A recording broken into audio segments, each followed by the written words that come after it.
আমাদের প্রিয় নেত্রী সাবেক প্রধানমন্ত্রী দেশনেত্রী বেগম খালেদা জিয়ার অবস্থা আসলে সংকটময়।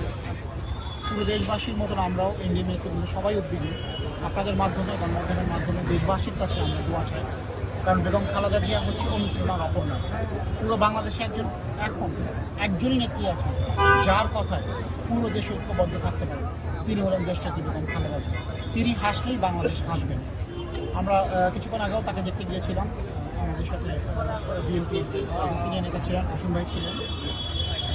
আসলে বিদেশে নেওয়ার মতন হয়তো তার শারীরিক কন্ডিশন নাই, যেটা আমরা সবাই এখানে আলোচনা হচ্ছিল, অনেকে বিদেশে নেওয়ার কথা বলছিলেন।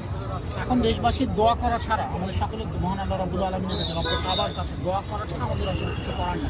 কারণ আমরা কায়েম অনুভবকে চাই প্রিয় নেত্রী আমাদের মাঝে ফিরে আসুক। দেশের এই ক্রান্তিকালে তার উপস্থিতি আমাদের জন্য, পুরো বাংলাদেশের জন্য অত্যন্ত গুরুত্বপূর্ণ।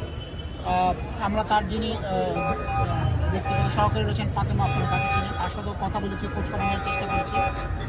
চিকিৎসকরা নিবিড় পর্যবেক্ষণে রেখেছেন, কিছু দূর হয়তো স্টেবল অবস্থায় আছেন। আমরা আশা করছি আপনাদের সকলের দোয়ায়, আমাদের সকলের দোয়ায় এবং চিকিৎসকদের আপ্রাণ প্রচেষ্টায় তিনি হয়তো আরেকটু স্টেবল অবস্থায় ফিরে আসবেন। এরপরে মেডিকেল বোর্ড হয়তো সিদ্ধান্ত নেবেন পরবর্তী চিকিৎসার ব্যাপারে। আমরা সার্বক্ষণিকই খোঁজ রাখার চেষ্টা করছি। আমাদের চেয়ারম্যান ববি আজাদ কিছুদিনের মধ্যে আসবেন। আমাদের এনডিএমের পক্ষ থেকে আমরা সার্বক্ষণিক একটি টিম এখানে রয়েছি। আমরা দোয়া করছি প্রিয় নেত্রী যেন আমাদের মধ্যে ফিরে আসেন, কারণ তার উপস্থিতি এই মুহূর্তে সবচেয়ে গুরুত্বপূর্ণ বাংলাদেশের ঐক্যের জন্য এবং বাংলাদেশকে গণতান্ত্রিক পথে উত্তরণের জন্য তার উপস্থিতি আমাদের মধ্যে অত্যন্ত গুরুত্বপূর্ণ।